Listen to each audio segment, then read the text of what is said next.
tekstilniy institutda 4-kurs talabasiman, Norbutayeva Muxlisa.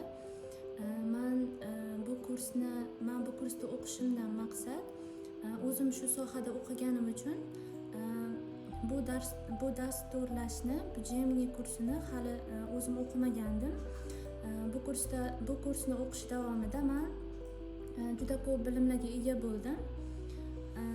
Avvalambor Aziza Olimova ustozimizga kattakon rahmat aytaman.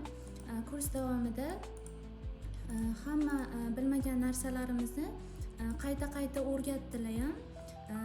Mayda detallargacha o'rgatdilar. Men buning uchun katta rahmat aytaman. Bu bilimlarni men Xudo xohlasa kelajakda shu o'zim sohamda ishlatib katta yutuqlarga erishaman degan umiddaman. Bu sohada o'qimoqchi bo'lgan barcha yoshlarga men bu kursni tavsiya qilaman. Kattakon rahmat.